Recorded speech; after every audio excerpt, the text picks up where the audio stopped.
movements, no country can stay there for long, whoever it be. So the resistance against, whenever there was India, there was no resistance against that because Baloch people always trusted India, that the India is there in Chabahar. They will not behave like Chinese behaving in Gwadar because India is a very civilized country, because Indian people are very civilized people, and it's a democratic country, and it has a civilization of human respect and civilization of peace and coexistence. But now the situation for Baloch people in Chabahar will be same as Gwadar.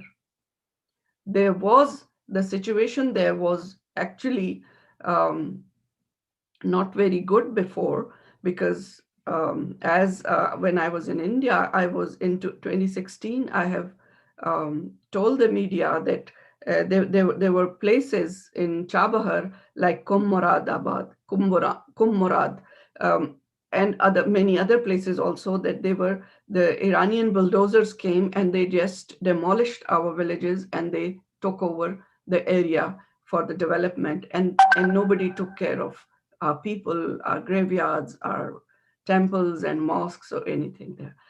So now the situation is um, again a challenge. One of my very learned friend in India once discussing that why the government of India is not able to take a concrete step, not in our favor. The point of view of Baloch people is always that don't do anything for our favor. Do it for you. Do it for the people of India. Because our interests are common interests.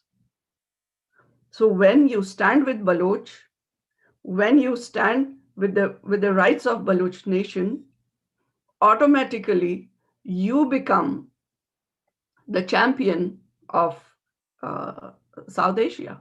You become the champion of democracy and human rights, and all the economic and political interests that India needs to survive here are are directly, they depend upon the sovereignty of Balochistan.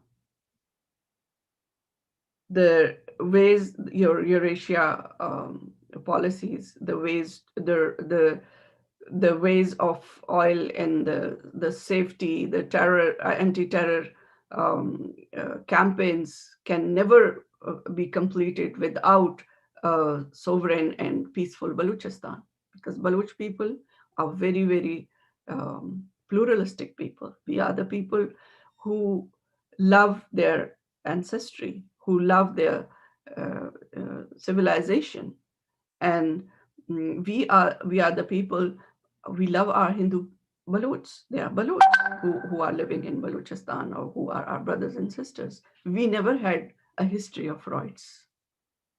The Hindu Balochs or Muslim Balochs or different sects of Baloch, you have never listened, you have never seen any right, because we can't digest the concept of fighting on religion. So the oil routes and the pipelines and the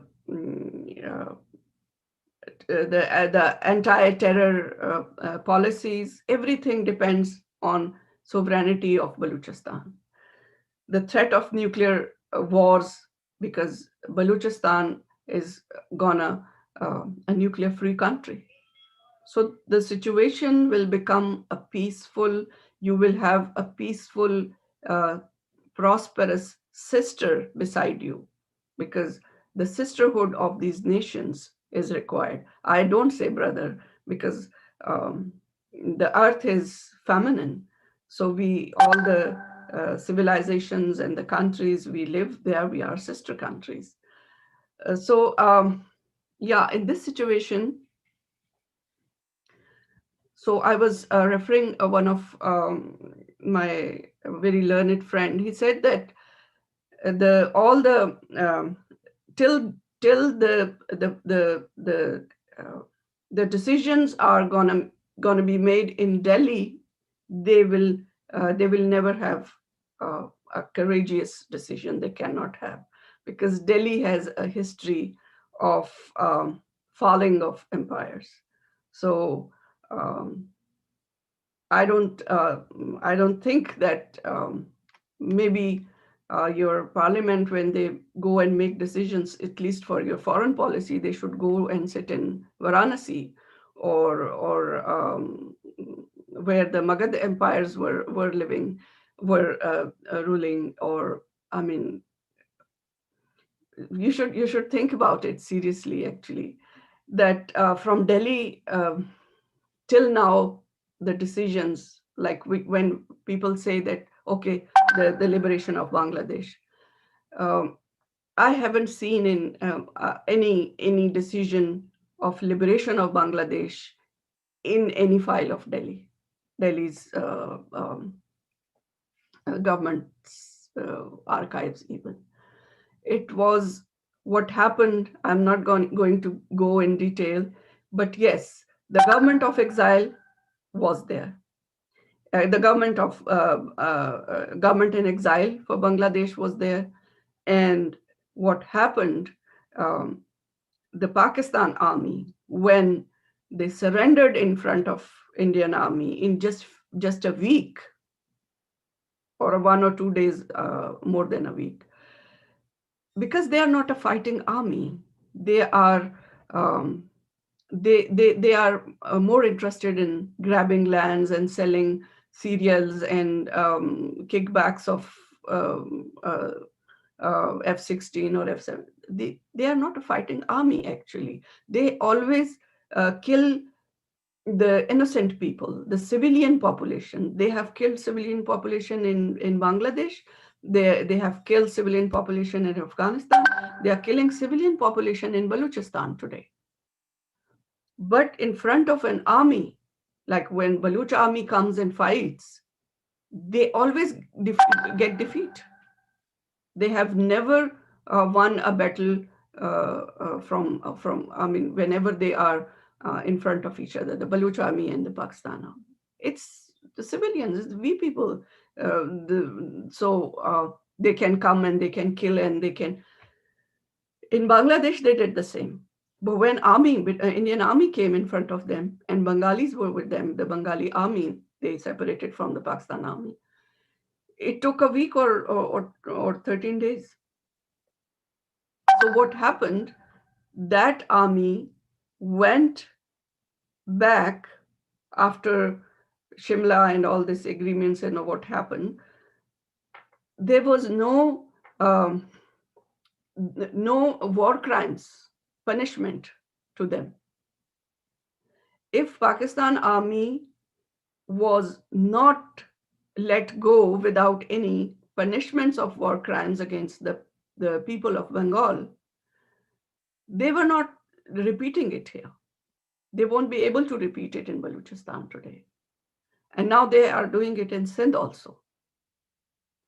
So the situation in Balochistan today, if I go for the human rights violations, it will take days and days. But you have seen, the people have seen how they are killing with impunity. Anybody on the road in a date orchard, you have seen the case of Hayat Baloch, a university student. They just grabbed from a date orchard. He was working there with his parents, and in front of his parents, he got shot 8 bullets. They have their own courts on the road. They have their courts. He's guilty, kill. They are racists.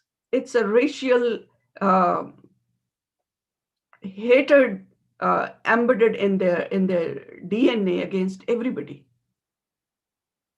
So they just kill us, and they just grab and take our women. And what they are doing, Their organ harvest is going on there. The cheapest organ transplant you can get in China or in Pakistan, in the world. So this is what their doctors are doing. This is what their army is doing. It's a whole organ harvest mafia that Pakistan army is doing. And you have seen their generals. Look at the worth of that Asam Bajwa. That now it is on internet. Everybody can see over $50 million his wife owns. So from where they are getting all this money? From CPAC, from organ harvesting, from corruption, from kickbacks. So they are corrupt people. They are characterless people. And I don't know how the governments, how United Nations, they are in the gray. They deal with these thugs in uniform. And uh, uh, they are in gray list. The list doesn't get the color. It's all politics. It's all politics. They are giving them more and more time to kill people. So the presentation of Tilak Devasharji was very, very articulate, very, very um, like it was showing the whole history and background. Today what we are going through in Baluchistan, it was it was it was showing the brief history of all that era. And I totally endorse what Wajah Munir Jan has suggested for the committee and the government in exile, um, with or without help of any government or any um, uh, foreign support. Baluch people are going to do it. People are in progress. Like 2 days back, we were in another conference, and we have discussed to find the pathways, the roadmap of liberation. And 100% with 100% um, um, uh, like 100% support of all the participants, we found that the government in exile, the Baluch government in exile, is the milestone in our roadmap of liberation. And we are working on that, and we expect support from the people of India and government of India. Uh, we uh, we just do pratna that they go to Varanasi or you know, Patliputra or somewhere for a vacation, even to make some good decisions out of India, out of Delhi. Yes, this is the time, high time to see India and other people of the world who believe in a balanced power in on this globe, that how the Chinese imperialism is trying to engulf through BRI, the Belt Road Initiative. But we, like the South Asia or Central Asia or this region, is at risk. You can see what they are doing with Uyghurs, Uyghurs in China.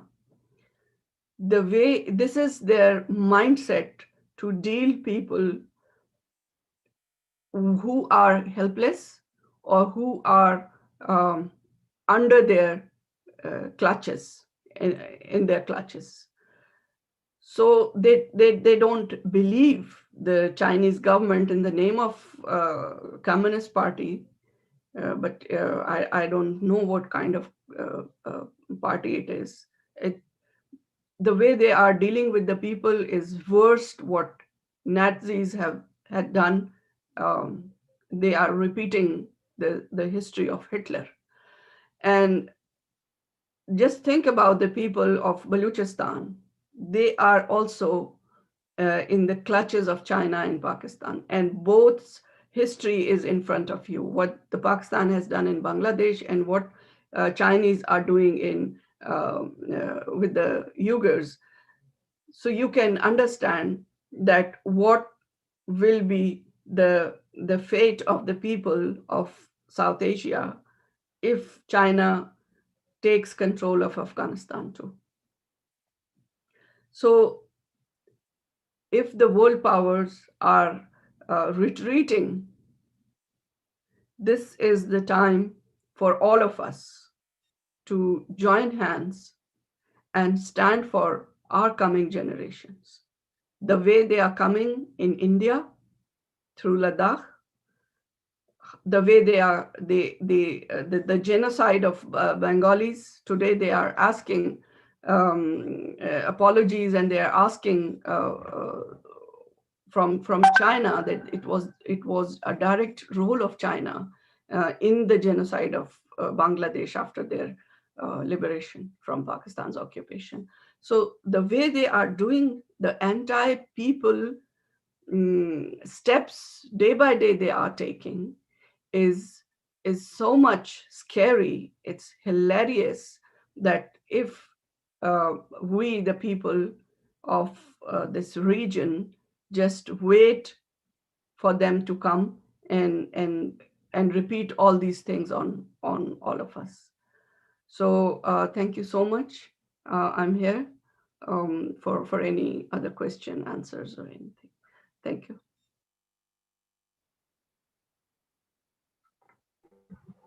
Nailaji, it was a very interesting talk from your side. The people of India are supporting the cause. The people show love to you wherever you went to the country. And I've experienced that in part of Talseri, the northernmost remote part of Kerala. You were welcomed with an overwhelming welcome on the public platform.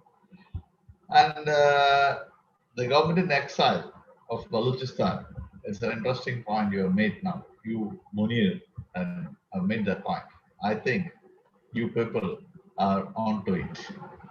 And you quoted or cited the example of Bangladesh and where the Bangladesh government in exile was and how the decision was taken.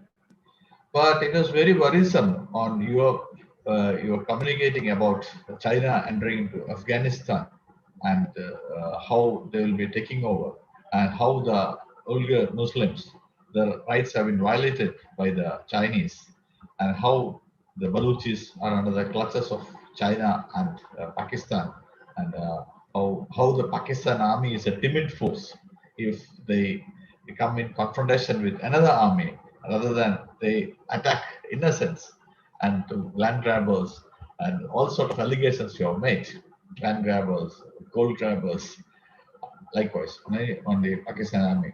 I would like to I would like Tilak Deveshwarji to do a brief answer to both Munir and Nailaji on the points they have raised. Munir have raised the point of the standing government in exile and that the government of India was not that proactive. Similarly, Nailaji had also come out with such suggestions or such points, and also on a government in exile. I would like Tilakji to give a short answer to these questions. I don't know whether we are. So this time is available. It's 21 minutes, and after this we can take questions from the audience also. Tilakji, over to you. You know, valid points were made.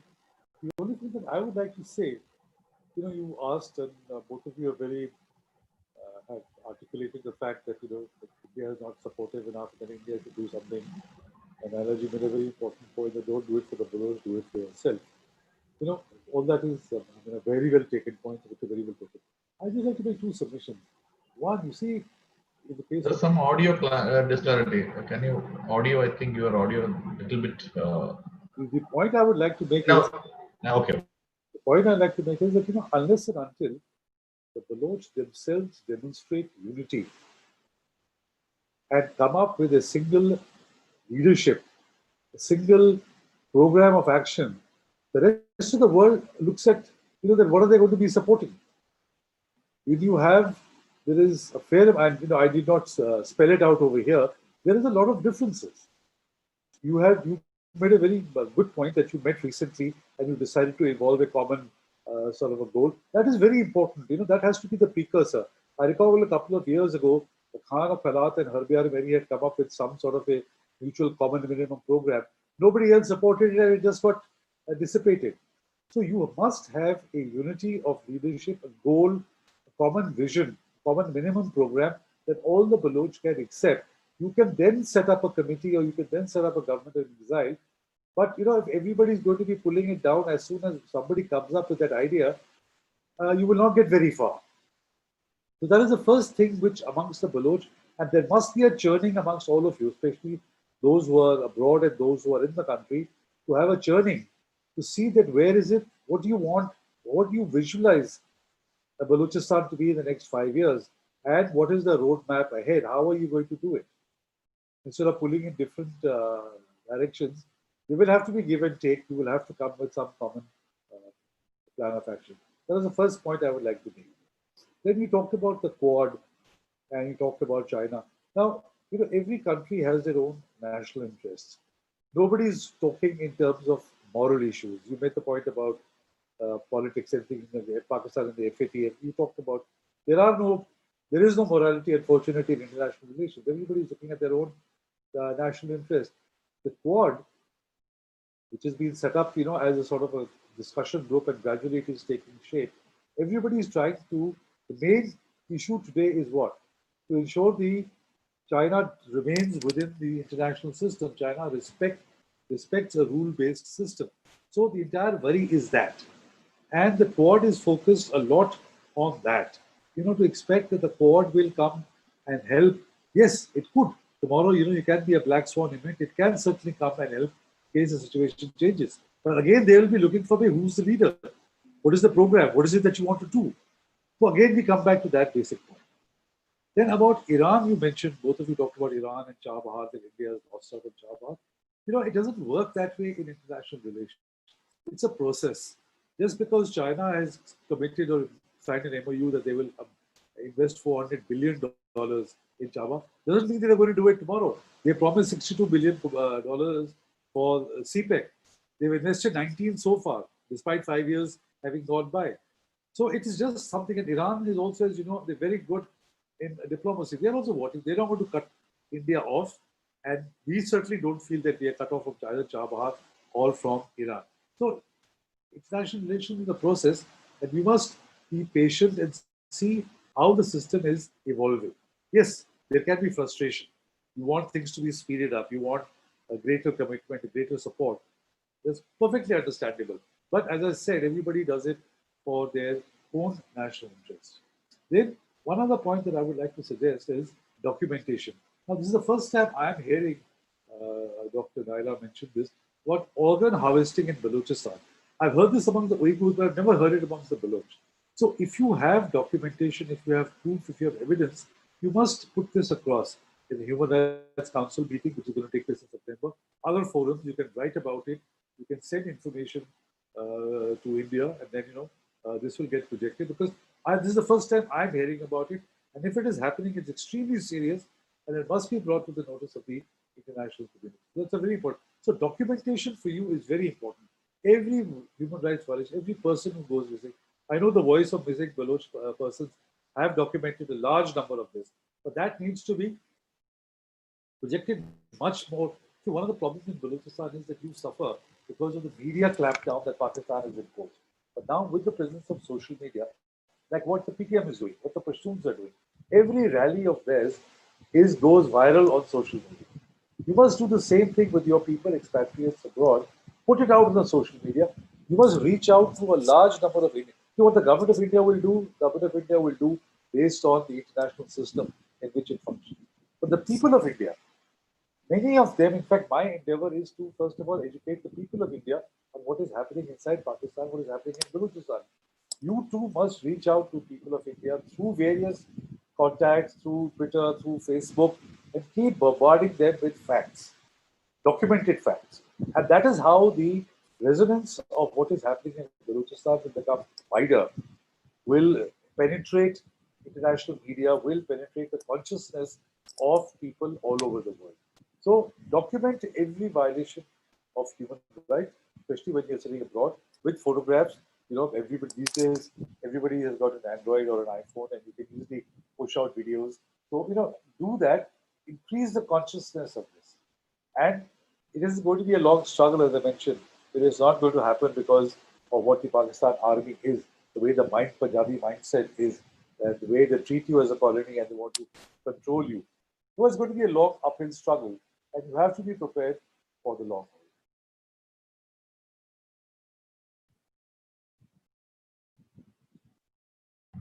I think Tilakji Reveshwari had clarified a lot of points raised by Nailaji and Munir. I would like to ask whether Nailaji or Munir want to speak something about what Tilakji has mentioned, especially this organ part, the organ trade conducted by the Pakistani army. A very senior person like Tilakji is saying that he is hearing it for the first time. I think, but you had mentioned that even in our public program, I don't know whether the media had picked up that point. Maybe not. That's why it has not come to the attention of a person like Tilakji, who has been closely monitoring the situation of Balochistan. So I would like Nailaji or Munir to chip in with some more points, and then we will conclude with some speakers. Uh, either Munir or Nailaji. Nailaji, I think she's to speak. Yeah. Wajid, नींद के सही के जीत का madam नींद के जी minute or so actually the issue of organ harvest I raised in 2015 2016 as the cases started coming, and I raised it in India also, and then with Waja Munir Jan, we jointly we raised it in United Nations also, and it is on the record, and that what they are doing. We have lists of people also who the bodies we recovered, we got without vital organs, and then they are now the mass graves are also full of people. Like many mass graves, the three big mass graves were discovered, and in the cantonment areas also, the near the cantonment areas also, there are mass graves. And when a mass grave is discovered, then army comes and cordons, and it becomes a no-go area then. So we have every like 3 times a year, we appeal for the intervention of United Nations. We appeal for the monetary mission of United Nations 3 times a year, and but till now there is no such support is shown. Just once a working group of United Nations came, and after that, like they also they also gave a report saying that 18,000 Baluchs are missing. It was 2011 or 2012. And after so many years, the operation has intensified to many folds, but still now it's 47,000 people are missing. They are on record, but in the remote areas where there is no communication facilities, we don't know what's going on there. So in this situation, yeah, our unity is going on, and actually there are most of, I mean, like there are our enemy forces who create rifts in between Baloch movement, but there are friends also who create such things. Yeah, so we are working on our unity. We are working on like the formation of exile government. Yeah, we are on that. But what we should do is okay, Tilakji, but what you should do, we want to listen. What India should do, what people of India should do, what the government of India should do. We want to listen that too from you and from other friends. Uh, thank you.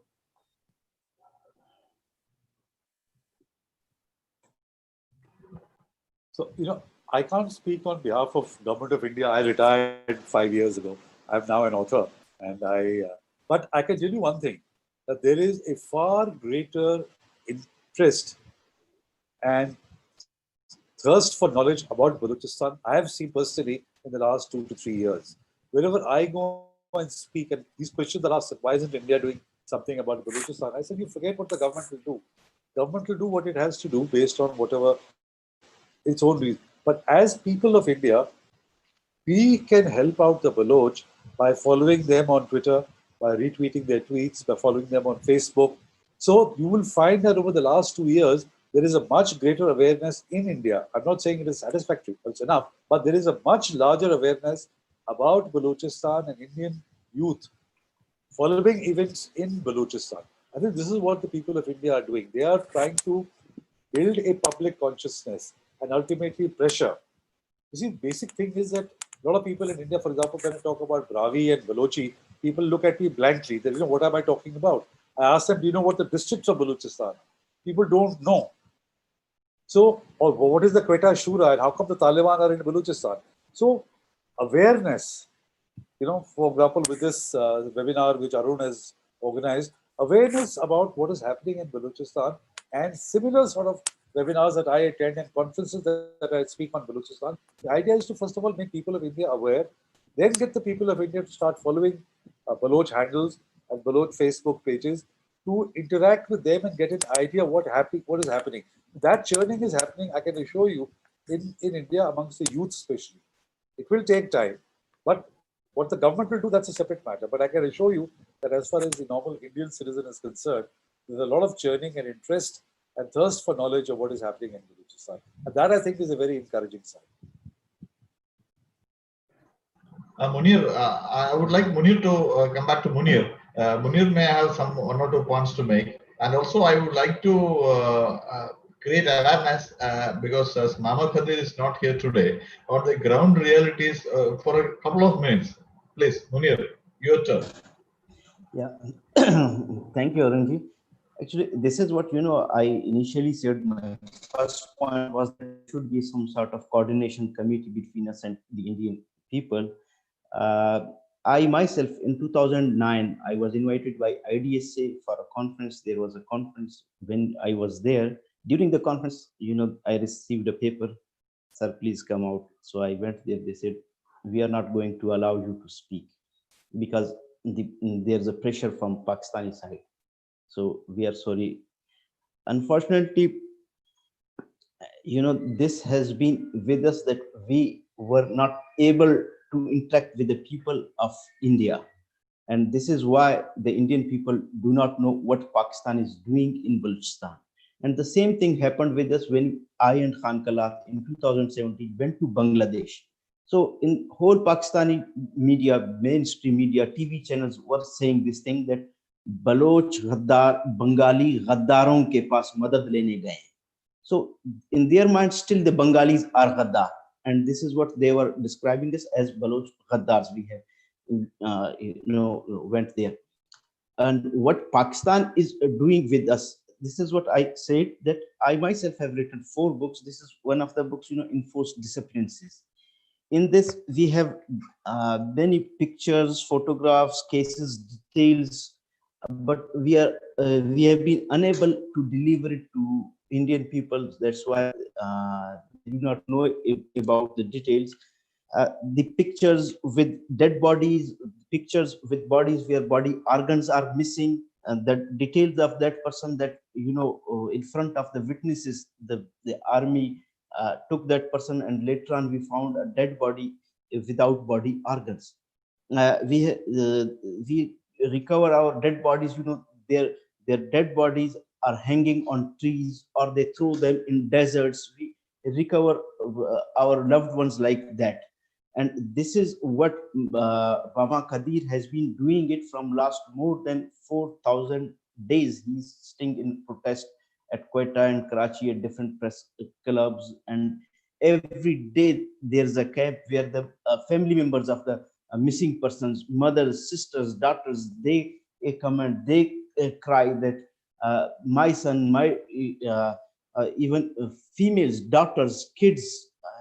I myself, if you see my ordeal, that I was tried by the Pakistani army to rape a Baloch female. She was a teacher. Her name was Zarina Mari, and she was kidnapped by the Pakistani army with her uh, kid, and the army forced me to rape her. Why? Because they want to destroy our identity, or our the faithfulness to the Baloch people, that by forcing a Baloch male to rape a Baloch female, what Pakistani army gets from this thing. And the situation has been worsened. And even today we are staying here, that there's three guys, they have been arrested from Mand area, that is close to Gawadar and Turbat, where China is going to make development plans. So what they are doing to the people, local people, their mass displacements. Initially, the army comes, and they say the people leave your houses, and after, you can say, 2-3 days, the army starts bombarding that area to terrify the people, and to know if there's any body left, so he or she must leave the house. Then the armed forces, they surround, they come, they cordon off that region from all areas, and then they start initially looting whatever is in the houses, and then they take the males and females as hostages, as missing persons. We have seen Baloch females the army has taken from houses in front of other family members, and after a few days, her dead bodies were recovered from that cantonment, from that FC camp. They called it FC camp.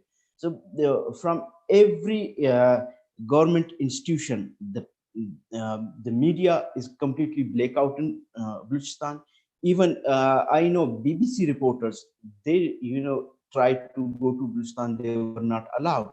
Even BBC a reporter, she went to Karachi and tried to get to Quetta. She was having a visa from Pakistan. So as per that visa, she has a right to visit all the regions. But when over there, some people in plain clothes came to her and to her hotel and asked her, lady, you are not allowed to go to Quetta. And this is what they are doing with the international media organizations. And unfortunately, they have a lot of experiences of such things, but they do not state these things openly in the media. What the Pakistan army did with the ICRC Red Cross representative, who was Dr. Khalil. He was basically a British national from Scotland. He was in Quetta and he was kidnapped. Initially, they were saying that he was kidnapped by the Taliban, and then in closed meetings, this is what the ICRC representatives, they disclosed to me this fact, that they have received the telephonic conversation to Dr. Khalil, kidnapper, from GHQ Rawalpindi. And then I asked them that you have visited, your representative visited Islamabad, had a meeting with the chief of the military intelligence. Why you did not say it and reported all these things openly? And he said to me clearly that the MI chief told us, so you are our guest, so please behave like guests. We do not allow you to sneak under our beds. And unfortunately, this is this is the response by the Pakistani state to highly international organizations like Red Cross. So they are, so handicapped. I do not know why. Earlier, everything was, that Muslim Ummah and all these things, this sort of words we were hearing, OIC, Pakistan, and China. Now there's no OIC with Pakistan. So this is also a great success for the humanity, at least to survive, that OIC is not now supporting in Pakistani barbaric army. But now there are forums which we should uh, get access. Other than that, advocacy, and we have been doing. I say it clearly that it is our responsibility. We have to cry at every forum. We have cried. This is our responsibility. We have presented our issues, documents, facts, figures. Even we have presented the things. Other than only the presenting the data, we have presented in a very uh, formal way, like showing that this is a statistics and through graphs, that what's the number of dead bodies, what's the number of enforced disappearances, the dead bodies we have received. So all these things we have documented well. We are presenting it. It's our responsibility.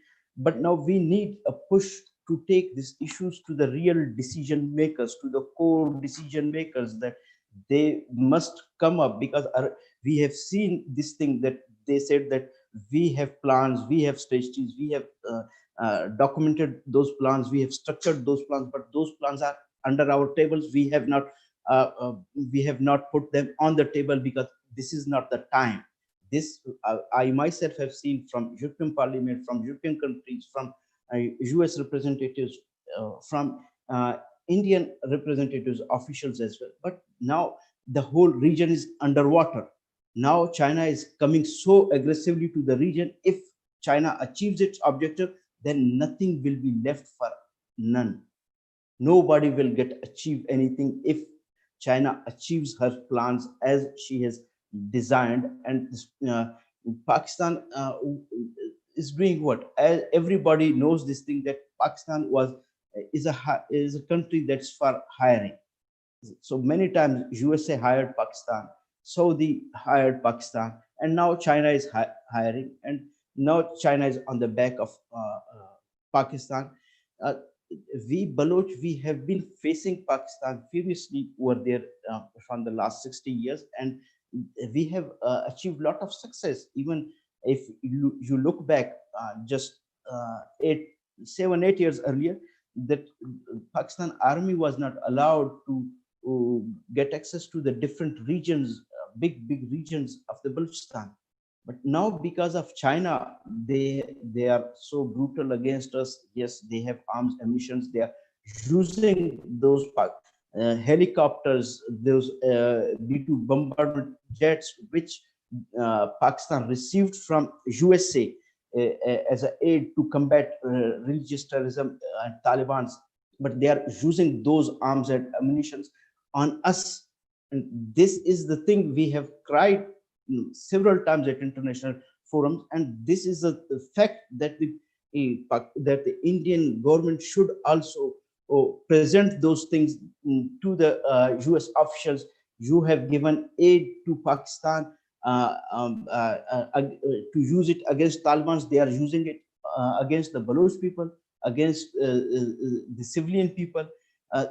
There are photos, visuals that Pakistani army, they have put a live man, live human being, a Baloch in Dera Bukti region, in Kortal, boiling Kortal drum.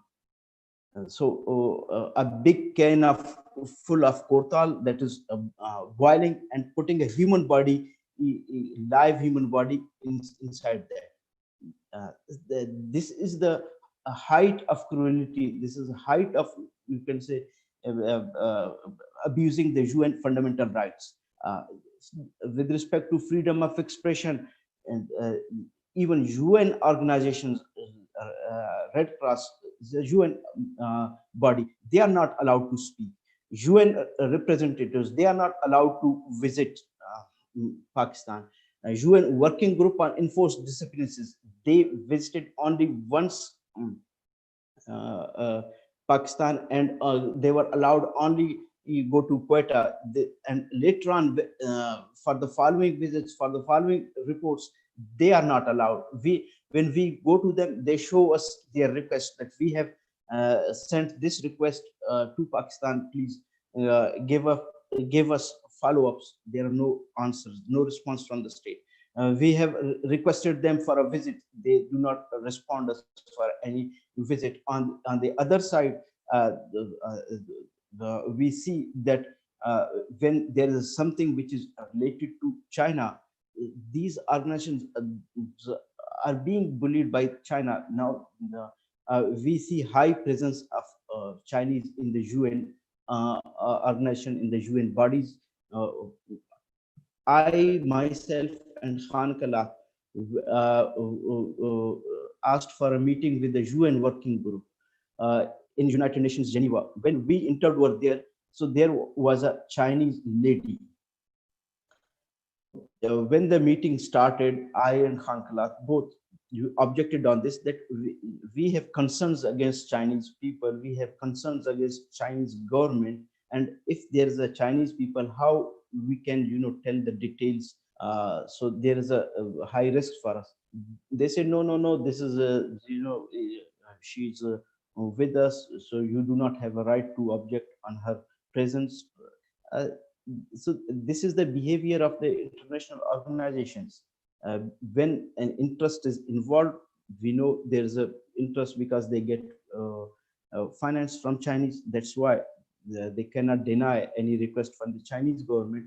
Mm, Here Mama Kadir, we invited him over here, and he came to UN, and when he delivered his first speech, and later on there we saw that there were Chinese people.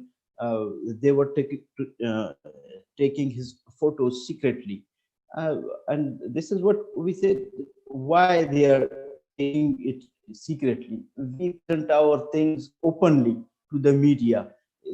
His photos, his videos, all the things are there in the media. They are doing it just to terrify us, just to harass us. The strategy of Pakistan and China is such to harass the Baloch, not only in Balochistan, at throughout the globe. Sajid Baloch, who was a journalist living in Sweden, studying in a university at Stockholm, he gone missing, and then after, you can say, few days, more than 40 days, we received his dead body. uh, and I myself received several threatening messages from the Pakistani uh, numbers or unidentified phone calls. So they are targeting us even at international forums. This is what I said, that how Pakistan got this position to stop a conference uh, at Bangkok, where the people from different countries, from USA, France, Germany, from all countries, they were coming to attend it. And in the presence of all those people, they pushed the Thai government, and they arrested me in front of those, and deported me back to France. And which international law gives right to a country, if a man who went to Japan for a conference in the Senate, that is open, there are photos, videos, all the things were in the media. uh, in the plane, before landing, there was announcement, Mr. Munir Mingal, introduce yourself to the cabin crew. And then they took my passport, and they arrested me, and uh, uh, they tried to send me back to Pakistan. And I was fortunate, because they held me for 2 days, 2 nights, and they were just looking how is this possible to send him back to Pakistan. I was having French documents, and still they did not allow me to come to France. And then they deported me back to Japan. Now, why Pakistan is doing all these things? Pakistan is terrified from our voices, from our that the Baloch should not be able to present the crimes which I am doing over here. In the same way, what Pakistan did, after attacking Mumbai, crying to the Muslim Ummah and other countries that so everybody knows that this act is an act of army of a state, and that is ISI. But unfortunately, for their greater interest, the European countries, they kept their eyes closed and they faced 9/11 and all these things. Now it's a time, it's a high time for us, for the people of South Asia, that we should sit, we should make a link at least to communicate with each other. There should be a system of communication, and then there should be some strategies and policies. I know this thing that we have a responsibility. There are differences. These differences in a struggle, they can be used for positively. There has never been such a struggle in the history which has been, so unified, so articulated, so mannered. There is a state that also, does not allows us to come to close to make such unified plans, structures. But we should at least should be having an ab initio, ABCs, that this is the situation. Gawadar is with China, Chabar is going to with China, the region is under Pakistan army, Chinese army is present in Balochistan, they looted our resources, their army is there, they killed our people, all the things are going, we are resisting, we have to resist, we are crying, we will cry. At least there should be an ab initio, ABC, to make this movement in such a firm way to work on a proper roadmap. Today, if we sit, how we can unilaterally make a roadmap for ourselves in this global world, no one can make a roadmap unilaterally. For making a roadmap, all parties at least should sit together. There should be a forum for sitting. Thank you, sir.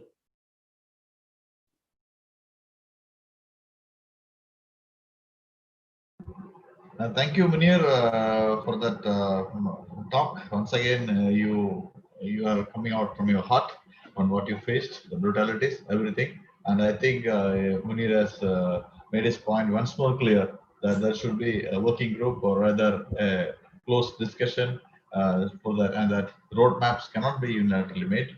But I hope that the government of Balochistan exile is coming up soon, as Nailaji and both Munir has said. Now, there's a question from Nina Gopal. She's a journalist. She's asked that India is holding back on supporting Balochistan. Do you see that changing in any way? This question is for Professor Naila Khatri. The question is, I'll repeat, India holding back on supporting Balochistan. Do you see that changing in any way? This question is from Nina Gopal. She's a very senior journalist, a former resident editor of the Deccan Chronicle in Karnataka. She's asked this question to Professor Naila Khatri. Naila ji. Thank you. Thank you. Actually, India has never supported Baloch, and India is not supporting Baloch. The only support we got, an announcement of Modi ji on the Independence Day of India in 2016. And after that, the intensity of military operation on Baloch people, it increased actually. So the army, the Pakistan army, when they started killing people in a village or somewhere, they shouted that, call your Modi, he should come and save you now, call your Modi. So like Modi ji has just given a statement and no practical support to Baloch freedom movement or any, but the repercussion was faced by the people, the innocent people, the civilians, that call your Modi, call your dad, he should come and save you. So the situation is when there is something happens in Pakistan, they always say that it is done by or it's supported by India. But we don't find it, because um, in last 60 or 70 years, if you see, it's an ongoing Baloch resistance, and Baloch people are naturally very experienced fighters. I mean, the Punjabi army, they are the people historically who always had surrendered in front of any force. And Baloch people have a history of never surrendering in front of anybody, always sovereign. There is no match. They can't fight us. They can't fight our people. They're not able to. But the thing is, they have the support of all the world. The whole world supported Pakistan and poured their dollars and their ammunition in Pakistan for their petty interests, sometimes against Soviets, sometimes against what? Baloch people never had a support of anyone. If a small support was given in a proper, adequate manner, 70 years before, Balochistan was a free country. So what is dragging in Balochistan, the genocide we are facing, I mean, it's a huge responsibility. Our neighbors are also responsible for that. And they say it's state interests. I don't think it's their state interests. They are going against their state interests. They are showing a very submissive strategy, and that submissive strategy is actually and lazy strategy. Let's see what will come out. Let's see. So go on seeing what will come out, and this is not helping people of India. This is not helping people of Bangladesh, or it's not helping people of Afghanistan. Let's see what's going on, because it's a huge and very violent and very massive invasion of China through all the sides. And if the governments they just see that, let's see what's going on, what will emerge, and it will go with patience. So this submissive policy will not help Balochistan. It will not help India. It will not help even Afghanistan. We need, as Waja Munir Mengal has mentioned very rightly, that we need a concrete formation of support system. We should come out with courage, and we should come out and we should make a forum that people should meet with each other, and people should share their support with each other. As Tilakji said, that social media, it's a very small support of social media. Yeah, it's increasing, but it's not that huge that can make a difference. Like only one on 14th of August, once Balochistan is not Pakistan hashtag was coming like on a top trends, and once Hayat Baloch, justice for Hayat Baloch. Otherwise, what's going on in Balochistan is not getting even help of like the huge presence of Indian people on social media can change Baloch issues into the top trends. Actually, it's actually not going on. It's not happening. And so the support system is nowhere. And like Waja Munir said, that when people say that, okay, there is no unified support system, but yeah, Baloch people are all of Baloch people, they are on one page to save our identity, to save us from changing into a minority, or like the First Nations of North America. We are we all are on the same page. So it is when there was movement of Indian independence, even we have learned from that a lot. It was a great movement, but you have seen that it was also not unified. There were different point of views, there were different groups, there were different parties actually, but they all were on same page for the independence of India.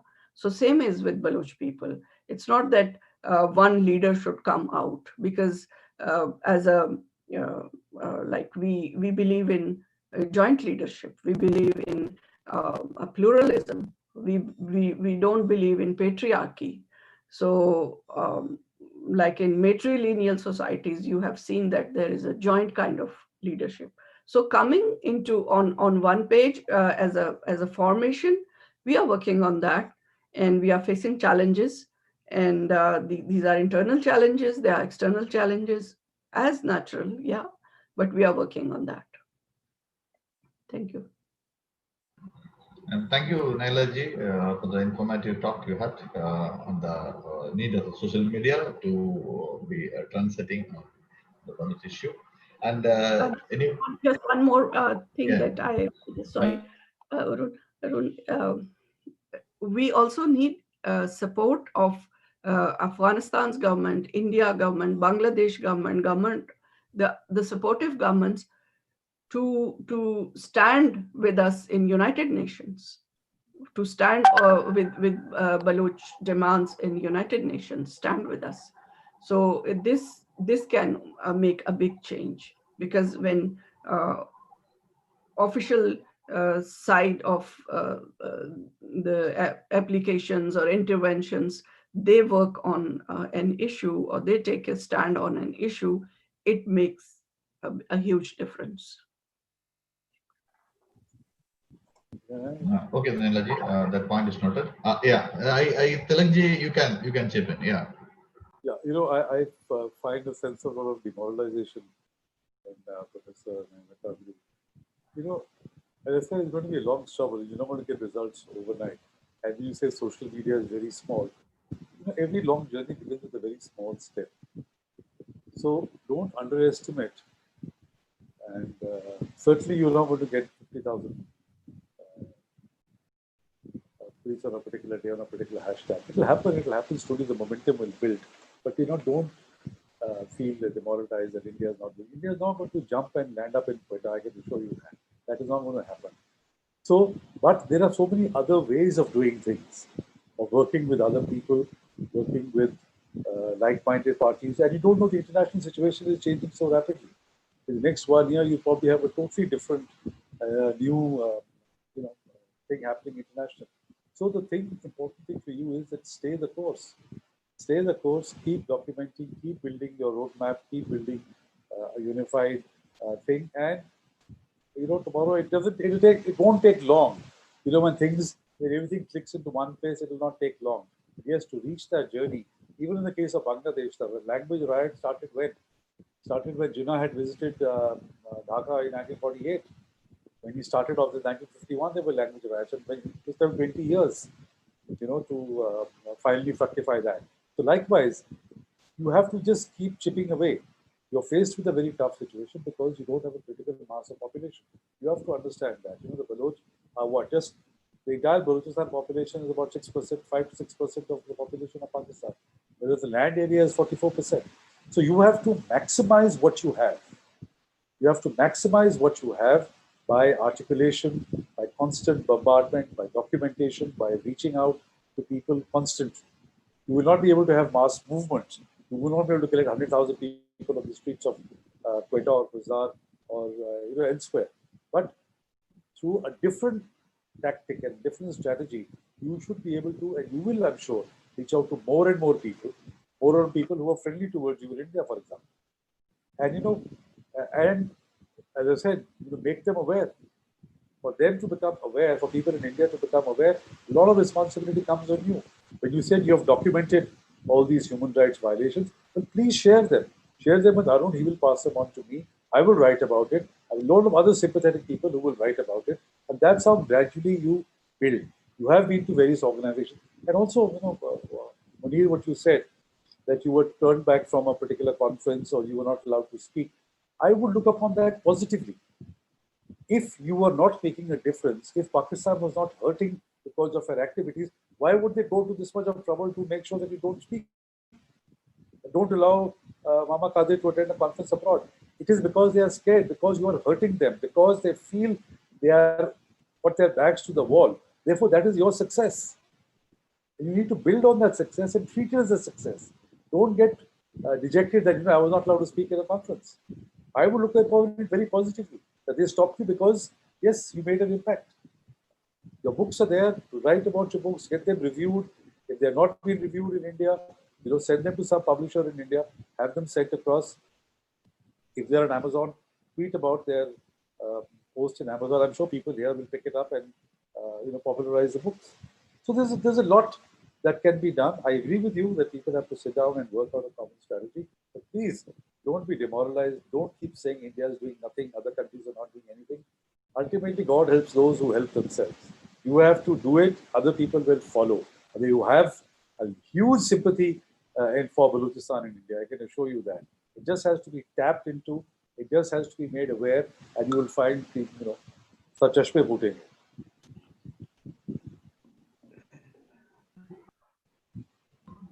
Thank you, Tilakji, for the way you presented. You articulated very well, and you get across the message to to where it hits hard.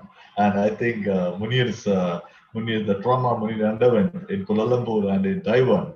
I also have a feel that it's a positive. If Pakistan thinks that it's a pushover, they would not have done these things. They would not have made him come out of harassed him from an aircraft. No, so the message is clear. Any other questions or anything somebody has to talk, Munir or Nailaji, anything to chip in? Otherwise, we can conclude because it is already 2.5 hours we have gone through. It was like 5-10 minutes. The thing went off like well. Anything to tell Very, now? very, very nice discussion. Very informative. Yeah.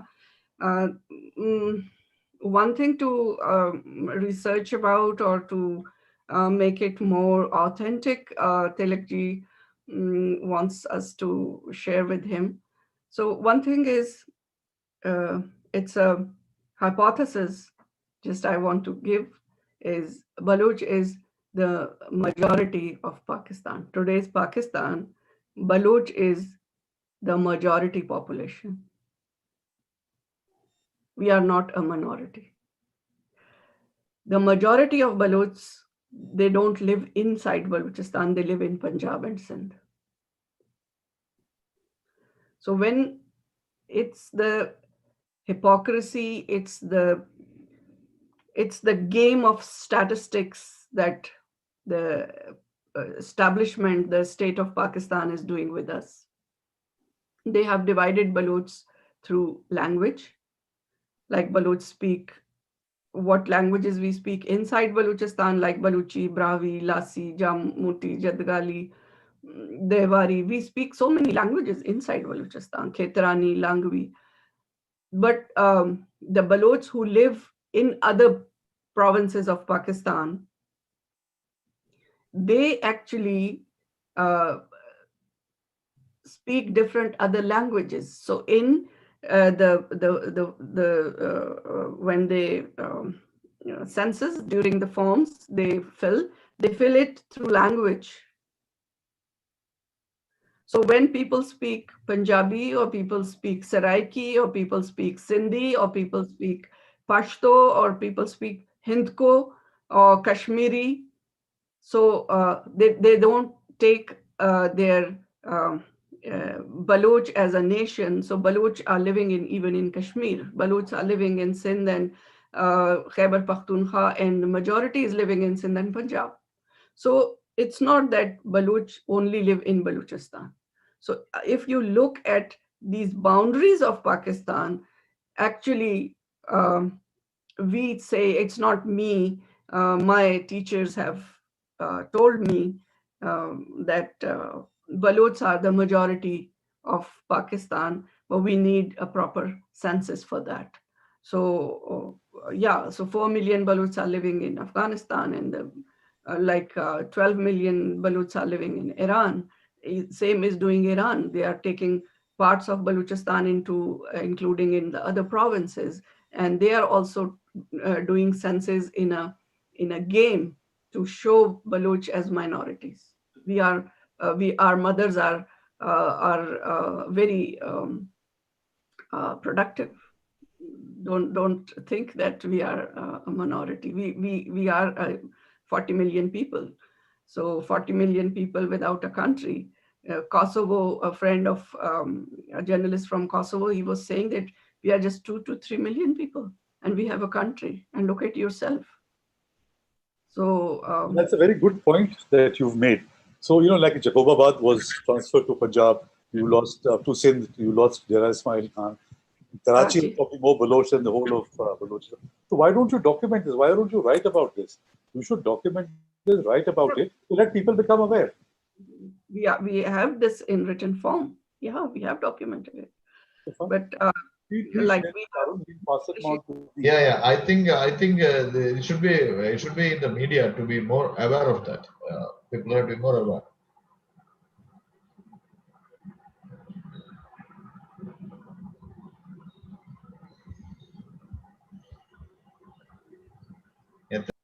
So, thank you very much. This has been a very interesting discussion. I think the Q&A and the discussion thereafter were very interesting. And I hope at some future date we can reconnect and talk about these issues face to face rather than virtually. Because, virtually is always constrained. You never sure of your internet connection. But I wish you all the best and continue with your work and, keep at it. That's what I would like to say. thank you so much. Thank you so much. I think it is a very informative, interesting session, and it is nice that Nelaji and Munir told that we are united. All are one page. There may be differences, like the Indian freedom struggle. The Baluch freedom struggle has also differences, but for the cause of separate Baluchistan or for the sovereignty, everyone is in one page. That statement they have made here, I think they will go forward with this, as Telugu told clearly that you should make it more aware. Don't be dejected, don't be disillusioned, and so bring up. Let us see. Thank you very much. I think we will now conclude the session. Thank you. Yeah. Thank you. Thank you, Munir. Thank you, Nelaji. Let's hope. Thank you, Ma'am. Lakshmanji. Actually, just last word I want Yeah, to say yeah. that it was a good session, and for us particularly, because I was thinking this is an institute that builds makes policies. So that's why we came with a different point of view, tried to speak those things which were in our mind with a different aspect. We took it not like just a forum where we should start crying and presenting our issues, but we tried to point out the statistic policy issues and what we think that what are the issues which can you can say bring a change in the region. With that, I in the last again with that hope that India should take a lead role in the Quad with respect to South Asian restructuring, and when the India got a political will to take a step, to take a lead role, to make some structure changes in South Asia through Quad, we will get our independence. Thank you. Thank you very much. Thank you. Yes.